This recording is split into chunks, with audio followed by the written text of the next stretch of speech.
kemudian Bapak Menteri Agama, pimpinan Komisi 10 DPR RI, pimpinan kementerian lembaga atau mewakili, para tokoh masyarakat, tokoh lintas agama, teman-teman media, juga dari Komnas HAM, serta undangan berbahagia.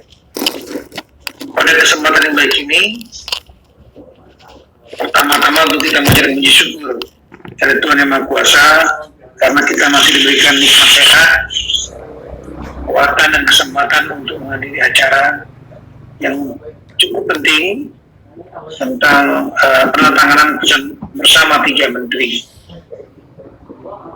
Saya mohon maaf karena masih menggunakan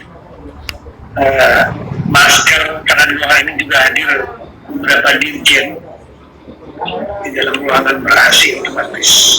Saya wajibkan menggunakan masker. Bapak-bapak ibu sekalian, bangsa Indonesia dianugerahi oleh Allah Subhanahu wa Ta'ala, Tuhan Yang Maha Kuasa, sebagai bangsa yang plural, yang bineka, yang beragam, suku, agama, ras, budaya, bahasa, dan lain-lain. Saya kira tidak banyak bangsa di dunia ini memiliki keragaman seperti Indonesia. Ratusan suku, ratusan bahasa, kita semua sudah paham. Tapi kadang-kadang kita take it for granted, tidak menyadari bahwa itu adalah suatu kekayaan yang luar biasa bagi bangsa Indonesia. Rendang bukan lagi menjadi makanan spesifik masyarakat dari saudara-saudara kita Sumatera Barat, tapi sudah menjadi makanan milik nasional, sehingga daerah-daerah lain merasa memiliki itu menjadi baru. Itulah satu contoh.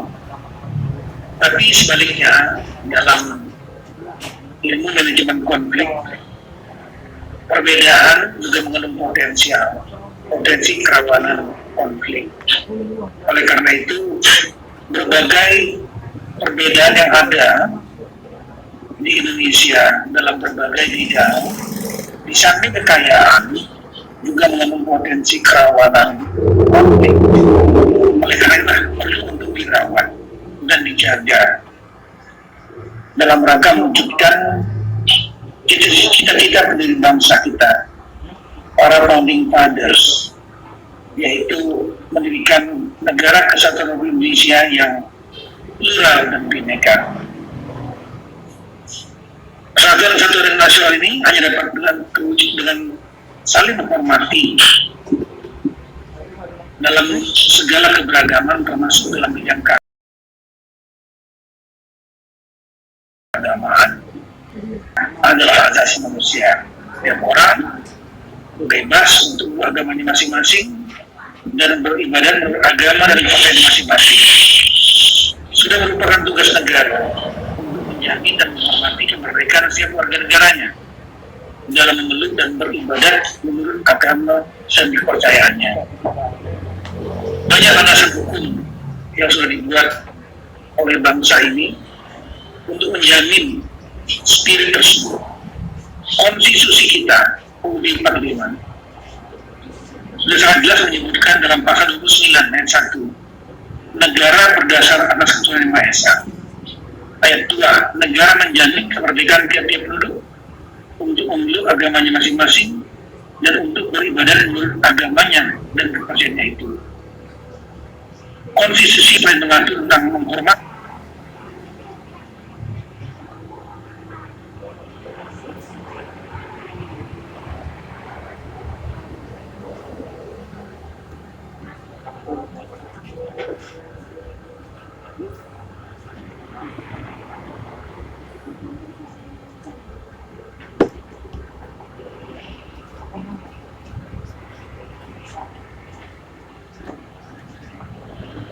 hak asasi manusia. Pada saat yang sama juga mengatur tentang kewajiban. Hal tersebut dijelaskan dalam pasal 8J ayat 2. Dalam menjalankan hak dan kebebasannya, setiap orang wajib tunduk pada pembatasan yang ditetapkan undang-undang dengan maksud semata-mata untuk menjamin pengakuan serta penghormatan atas hak dan kebebasan orang lain, dan untuk memenuhi ketuntunan yang adil sesuai dengan pertimbangan moral, nilai-nilai agama, keamanan, dan ketertiban umum dalam suatu masyarakat demokratis. Lebih spesifik, dengan sistem pemerintahan saat ini, sistem pemerintahan demokrasi yang desentralisasi,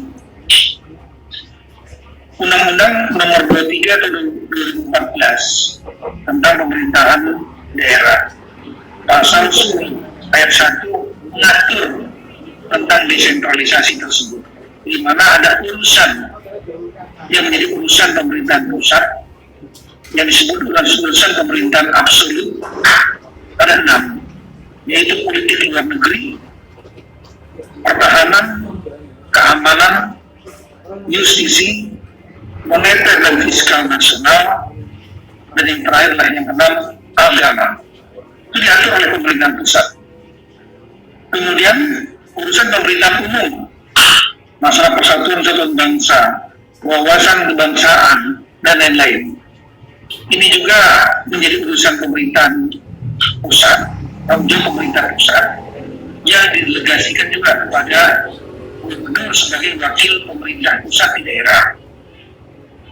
Kemudian urusan pemerintahan konkuren, urusan pemerintahan yang diserahkan kepada daerah, yaitu urusan-urusan lain di luar urusan-urusan pemerintahan yang bersifat absolut 6 tadi, dan urusan-urusan yang menyangkut persatuan satuan bangsa. Ini dapat diatur oleh daerah.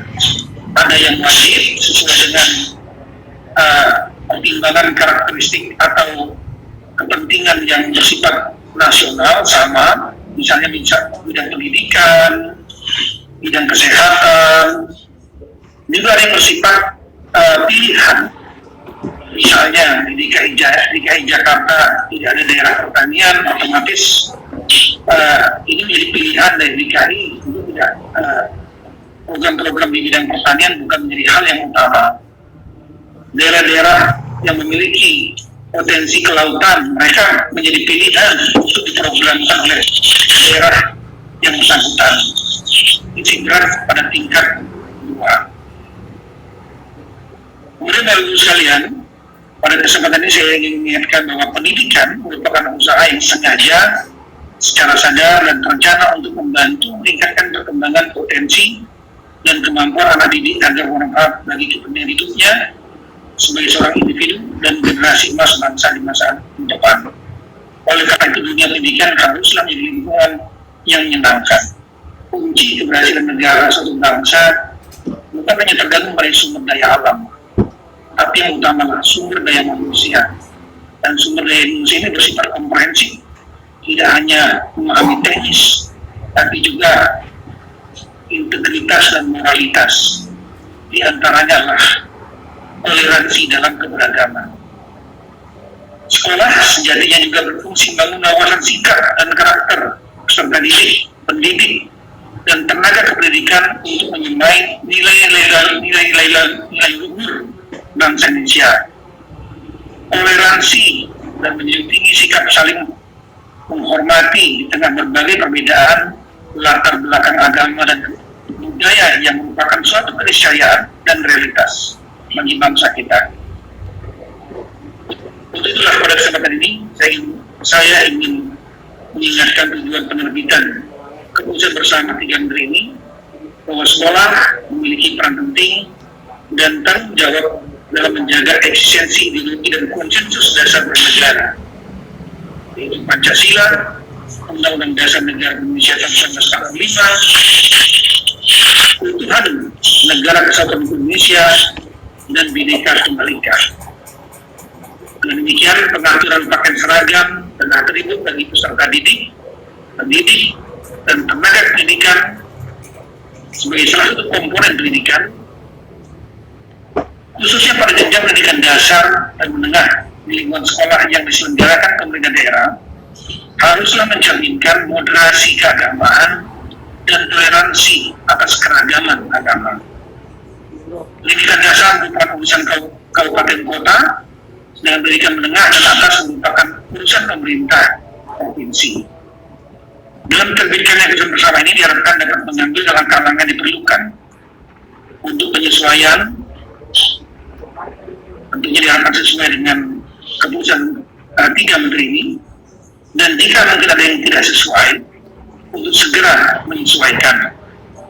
Saya juga mengingatkan bahwa terdapat sejumlah aturan-aturan yang dapat dapat diberikan sanksi bagi pihak-pihak yang tidak sesuai dengan keputusan 3 menteri ini.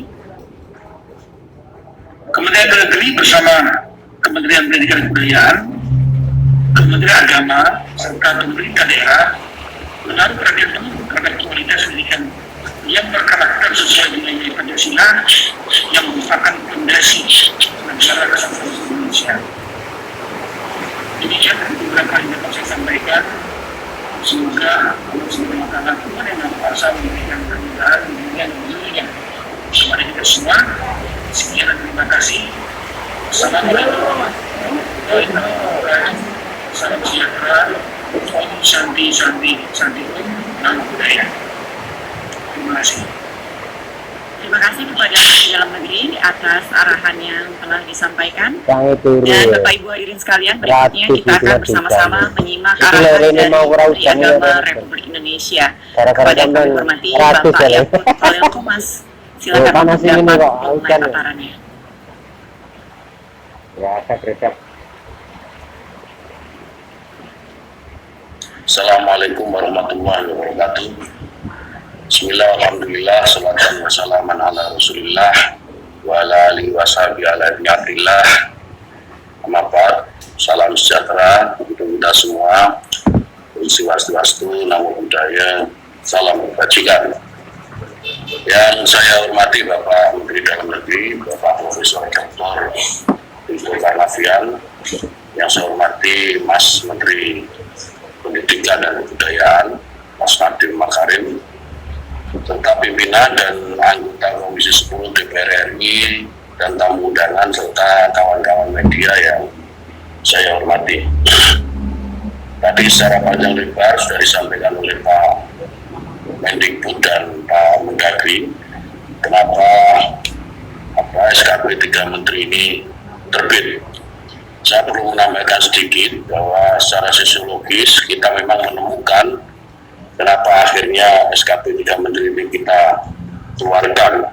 Jadi masih ada kasus-kasus pelarangan dan pemaksaan penggunaan pakaian seragam dan atribut bagi peserta didik, pendidik, dan tenaga kependidikan di lingkungan sekolah yang dilakukan pemerintah daerah tidak sesuai dengan regulasi pemerintah. Beberapa waktu yang lalu kita temukan kasus di Padang di Sumatera Barat. Kami yakini itu hanya puncak gunung es. Sementara data-data yang kita miliki masih banyak sekali sekolah-sekolah yang memperlakukan anak didik dan tenaga pendidik sebagaimana yang terjadi di Sumatera Barat. Selain itu,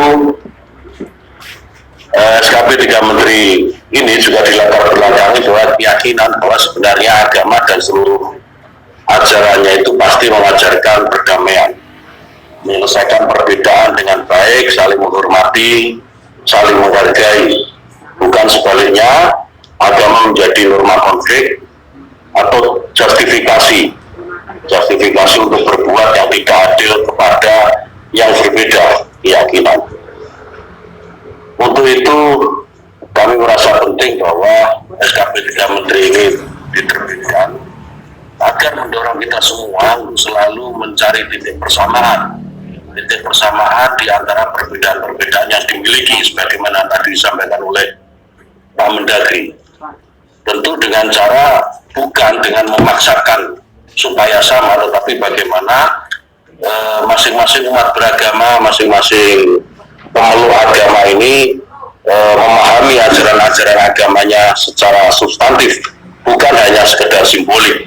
Memaksakan atribut keagamaan tertentu kepada yang berbeda, saya kira itu bagian dari pemahaman yang hanya simbolik. Nah, kita ingin mendorong semuanya untuk memahami agama secara substantif. Kemudian saya juga ingin menjelaskan bagaimana posisi Kementerian Agama dalam SKP ini. Yang pertama, salah satu indikator keberhasilan moderasi beragama dalam kehidupan masyarakat Indonesia itu adalah toleransi. Toleransi itu apa? Menghormati perbedaan dan memberi ruang orang lain untuk berkeyakinan, mengekspresikan keyakinan, dan menyampaikan pendapat, menghargai kesetaraan, dan mau bekerja sama. Kemudian harmonisasi umat beragama dapat tercapai jika masyarakat melindungi hak sipilnya dan hak beragamanya sesuai dengan arah kebijakan penguatan moderasi beragama dalam RPJMN 2020-2024. Dalam Perpres nomor 18 tahun 2020 tentang RPJMN 2020-2024, program prioritas memperkuat moderasi beragama yang bertujuan untuk mengukuhkan toleransi, kerukunan, dan harmoni sosial menjadi tanggung jawab Kementerian Agama. Oleh karena itu, Kementerian Agama terlibat secara aktif di dalam penerbitan SKP 3 Menteri ini. Kemudian apa perannya tadi sudah disampaikan oleh Mas Mendikbud, Mas Nadiem Makarim. Apa peran Kementerian Agama dalam SKP ini? Saya akan mengulang. Yang pertama, melakukan pendampingan dan penguatan pemahaman keagamaan dan praktik beragama yang moderat ke pemerintah daerah dan atau sekolah yang tidak melaksanakan ketentuan dalam SKP 3 Menteri ini. Lalu yang kedua, dapat memberikan pertimbangan untuk pemberian dan penghentian sanksi kepada Kementerian Dalam Negeri dan Kementerian Pendidikan dan Kebudayaan terkait pemerintah daerah dan atau sekolah yang tidak melaksanakan ketentuan dalam SKP 3 Menteri ini. Bapak Ibu dan hadirin sekalian yang saya hormati, saya kira ini yang menjadi dasar dan ini adalah ikhtiar pemerintah dalam hal ini Pak Mendagri, Pak Mendikbud dan Kementerian Agama untuk terus-menerus mengupayakan kehidupan berbangsa dan bernegara yang lebih baik untuk Indonesia yang lebih baik tentu saja. Demikian, terima kasih. Wallahi wa fiquna fima yuhibbu wa yardah. Wabillahi taufiq wal hidayah. Assalamualaikum warahmatullahi wabarakatuh. Waalaikumsalam warahmatullahi wabarakatuh. Terima kasih kepada Menteri Agama Republik Indonesia atas arahan yang sudah diberikan. Baik Bapak dan Ibu sekalian, kita telah mendengarkan arahan dari ketiga menteri dan selanjutnya kita akan bersama-sama menyaksikan proses simbolis penandatanganan keputusan bersama tiga menteri.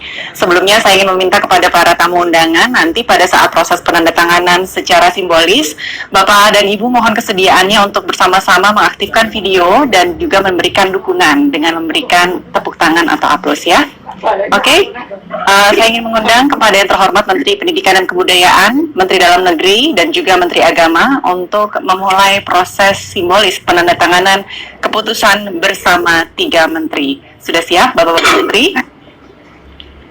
Silakan untuk memulai menandatangani keputusan bersama.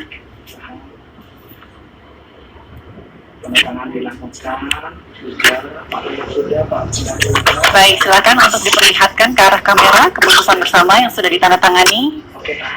Ya, kepada para hadirin mohon memberikan aplaus.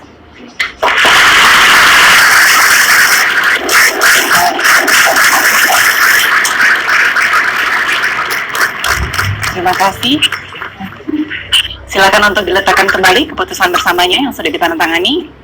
Dan terima kasih kami ucapkan kepada Menteri Pendidikan dan Kebudayaan, Bapak Nadiem Anwar Makarim, Menteri Dalam Negeri, Bapak Muhammad Tito Karnavian, dan juga Menteri Agama, Bapak Yakut Khalil Qomas. Dan telah kita saksikan bersama-sama penandatanganan keputusan bersama tiga menteri tentang penggunaan pakaian seragam dan atribut bagi peserta didik, pendidik, dan tenaga kependidikan di lingkungan sekolah yang diselenggarakan pemerintah daerah pada jenjang pendidikan dasar dan menengah. Mari kita doakan bersama dengan penandatanganan keputusan bersama tiga menteri pada hari ini dapat memperkuat kebinekaan dan juga kerukunan masyarakat Indonesia.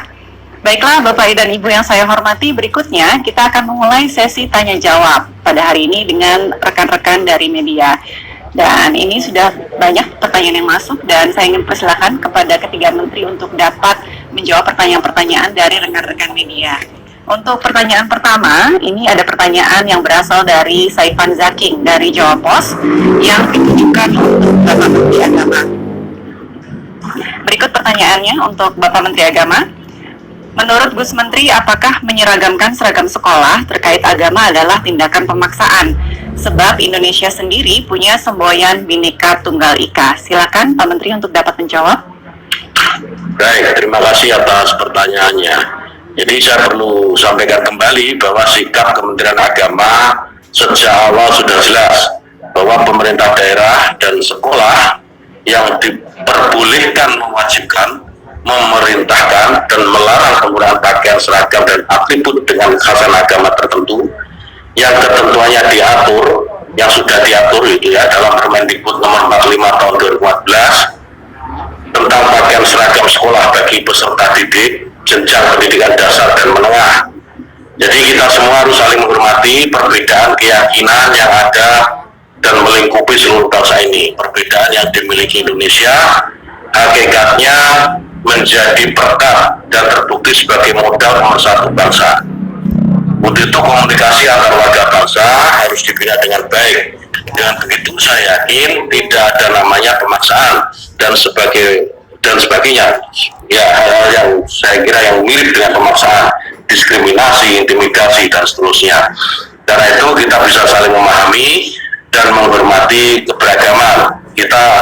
Saya ingin menekankan sekali lagi bahwa kita semua ini dalam berbangsa dan bernegara, baik itu termasuk di dalamnya adalah dalam beragama, kita memiliki kebebasan.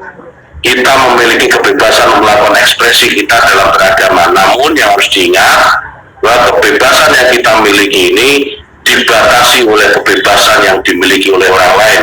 Jadi tidak ada dasar, tidak ada alasan kita bisa berlaku semena-mena kepada orang lain atas nama kebebasan beragama. Saya kira demikian. Terima kasih Bapak.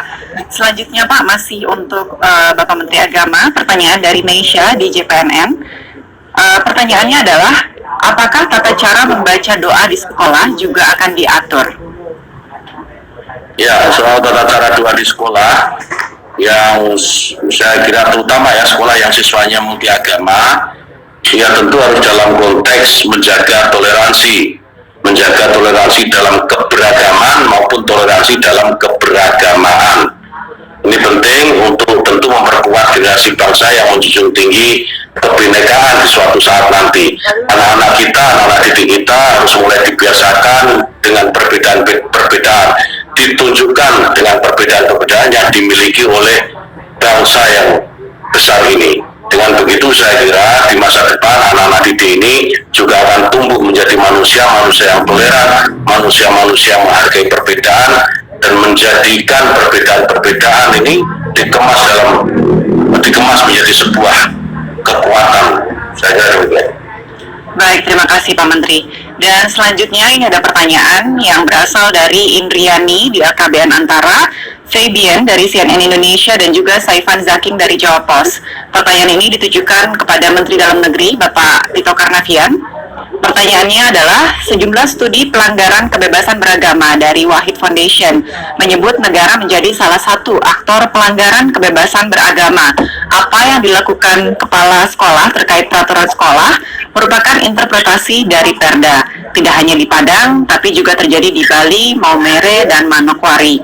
Pertanyaan pertama, Pak, apakah Kemendagri sudah melakukan evaluasi terhadap peraturan daerah yang berbau SARA? Terdapat di daerah mana saja dan apa saja temuannya? Silakan untuk Pak Menteri untuk dijawab pertanyaan ini. Ya, saya sudah menugaskan kepada dirjen khusus, yaitu Dirjen Polhum, Politik dan Pemerintahan Umum, yang tugas utamanya adalah untuk mengembangkan wawasan kebangsaan, menjaga stabilitas politik di tingkat pusat maupun daerah, dan lain-lain, untuk mengevaluasi dan mengkaji tentang peraturan-peraturan daerah yang mungkin berbau intoleransi. Nah, kemudian saya tidak ingin spesifik daerah mana saja dan apa saja temuannya, namun ada hal yang ingin saya sampaikan bahwa kalau dulu perda-perda yang dianggap berbau sara atau intoleran itu dapat dianulir oleh Mendagri. Tapi dengan adanya keputusan MK nomor 137 garing PUU 13 Romawi tanggal 2015 tentang putusan dalam perkara pengujian Undang-Undang nomor 23 tahun 2014 tentang pemerintahan daerah terhadap UUD tahun 1945, maka Kemendagri tidak lagi memiliki kewenangan untuk melakukan evaluasi atau membatalkan perda yang sudah ditetapkan oleh daerah. MK memutuskan untuk perda yang sudah ada dievaluasi dilakukan uji materi melalui Mahkamah Agung. Nah, apa yang dapat dilakukan oleh Kemendagri? Kemendagri memiliki sesuai undang-undang pemerintahan daerah adalah pembina dan pengawas pemerintahan daerah.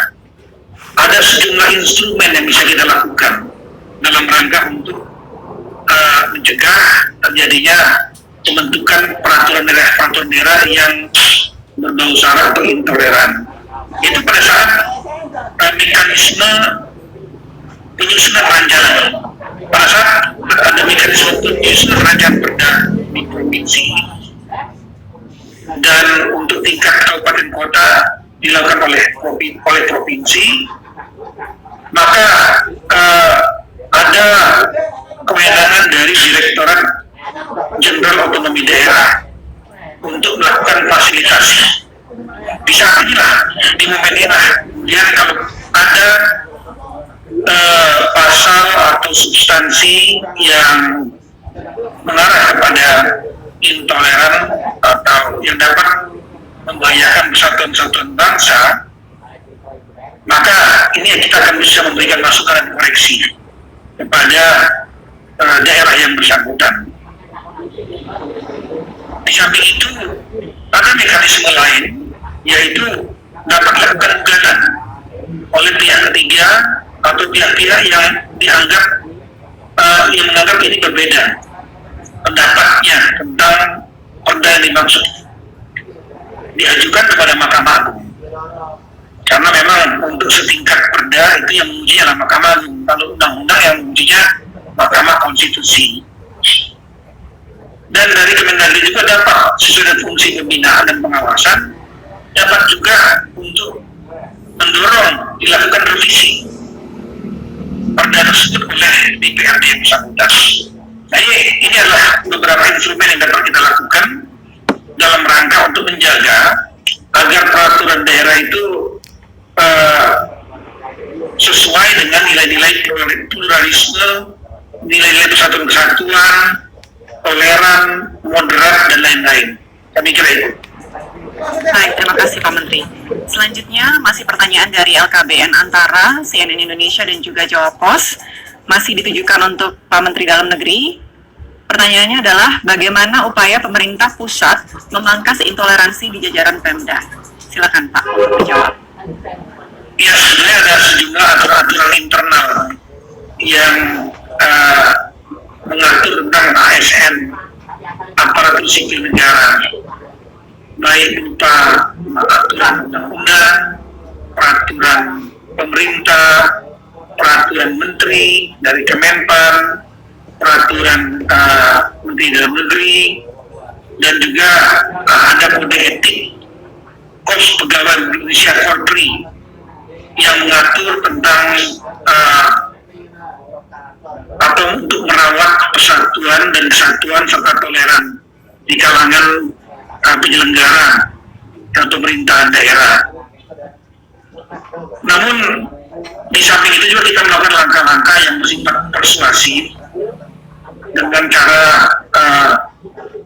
meningkatkan kegiatan-kegiatan, mengintensifkan kegiatan-kegiatan untuk menjaga kebebasan kebangsaan tersebut. Katakanlah misalnya kegiatan upacara, ada pengibaran bendera, kemudian pembacaan Pancasila, lagu Indonesia Raya, keseragaman aparatur sipil negara, berpakaian aparatur sipil negara yang melambangkan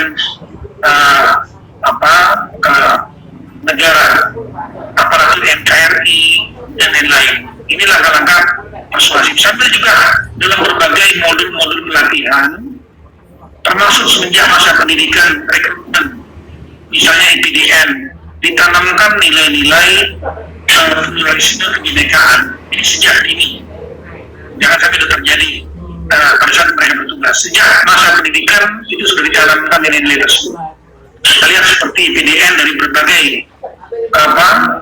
provinsi di Indonesia menjadi melting pot tempat berbaurnya para calon-calon ASN. Kita ada sejumlah IPDN, ya, ada yang di Bukit Tinggi, kemudian ada yang di Jakarta, di Jatinangor yang terbesar, kemudian di Makassar, di Mataram, di Sulawesi Utara, bahkan di Papua. Nah, di situ modul-modul itu sudah dimasukkan di dalam kurikulum untuk merawat dan mengembangkan wawasan kebangsaan. Di samping itu tentu kita juga melakukan kegiatan-kegiatan kampanye, dialog dengan berbagai unsur pemerintah pusat, kemudian lembaga seperti BPIP, BNPT, dan lain-lain, dan juga dengan pemerintah daerah. Banyak kegiatan-kegiatan kebersamaan dengan pemerintah daerah, rapat koordinasi, kemudian rapat koordinasi teknis, pelatihan-pelatihan jangka pendek, short course, itu juga dimasukkan, ditanamkan nilai-nilai itu. Kemudian kegiatan bersama-sama dengan non pemerintah seperti Ormas. Banyak saya ingin sebutkan, banyak sekali kegiatan-kegiatan yang dilakukan, yang dikembangkan oleh Kemendagri untuk ormas-ormas ini yang kita lihat memiliki banyak program-program tentang persatuan bangsa dan merawat kebangsaan. Ini diikutsertakan jajaran pemerintahan daerah. Dan saya kira cara-cara persuasif ini penting, terus dikembangkan. Di samping itu tentu ada upaya-upaya lain sebagai the last resort, yaitu upaya koerasif, bekerjasama dengan penegak hukum. Kita tahu bahwa banyak sekali aturan-aturan hukum juga yang melarang terjadinya intoleransi. Undang-undang mengenai HAM misalnya, kemudian undang-undang tentang anti diskriminasi, bahkan KUHP. Di dalam KUHP banyak sekali pasal-pasal, ada sejumlah pasal-pasal yang mengatur tentang larangan, dalam tanda petik ya, arahnya sama, spirit melarang intoleransi, misalnya tentang kebencian terhadap satu golongan, keagamaan dan lain-lain. Nah, ini dapat, kalau memang kita lihat terjadi di kalangan aparat pemerintah daerah ada yang melakukan langkah-langkah itu, dilakukan pembinaan tidak mampu, dilakukan pemeriksaan juga tidak mempan, karena kita memiliki instrumen lain, pemeriksaan oleh inspektorat.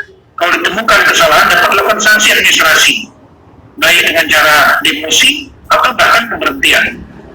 Tapi kalau cara-cara itu juga tidak efektif dan track record-nya buruk, maka dapat diajukan kepada penegak hukum untuk dilakukan upaya penyidikan sesuai dengan proses pidana. Saya kira demikian. Terima kasih. Baik, terima kasih kepada Menteri Dalam Negeri atas penjelasannya yang sangat komprehensif, Pak. Terima kasih. Pertanyaan selanjutnya ditujukan untuk Menteri Pendidikan dan Kebudayaan. Pertanyaannya berasal dari Mediana, dari Kompas. Dan pertanyaannya adalah Permendikbud tentang penggunaan seragam juga menyertakan konsep dan contoh pakaian muslimah sehingga banyak dipersepsikan sebagai keharusan di daerah.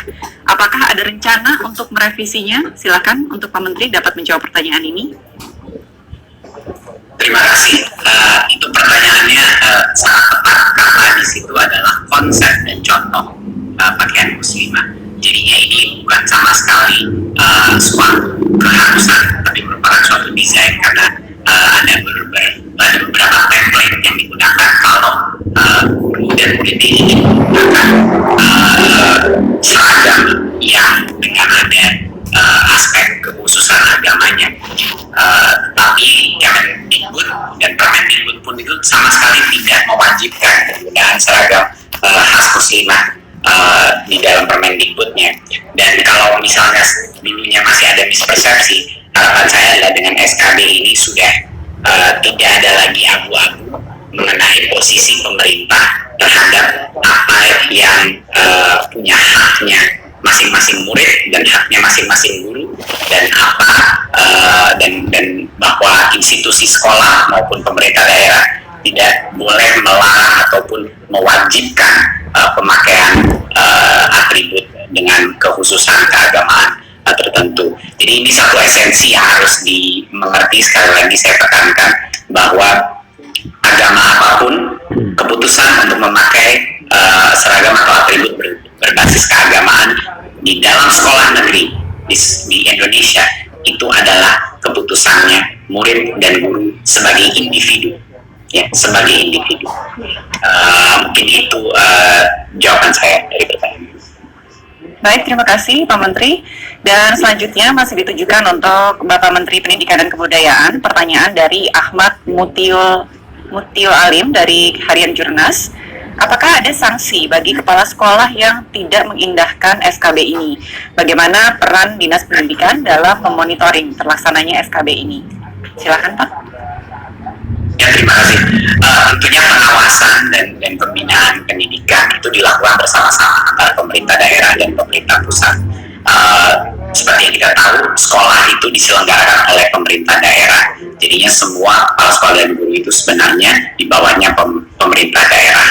Tetapi terkait sanksi ini, Kemendikbud mengambil posisi yang sangat tegas, ya, dan bahwa jika sanksi-sanksi tersebut tidak dilakukan atau ada pelanggaran daripada esensi dari SKB tersebut, Kemendikbud siap melakukan berbagai macam menggunakan berbagai macam instrumen sanksi yang bisa digunakan, termasuk evaluasi ulang pemberian dana BOS, bantuan operasional sekolah, dan juga dana-dana bantuan pemerintah kepada sekolah tersebut yang terbukti melanggar aturan ini. Jadi posisi pemerintah pusat dan posisi Kemendikbud sangat jelas dan tegas bahwa ada konsekuensinya kalau kita tidak menghargai kemerdekaan, bukan hanya kemerdekaan belajar, tapi kemerdekaan untuk bisa menjalankan keyakinannya masing-masing sebagai individu, para guru dan murid-murid.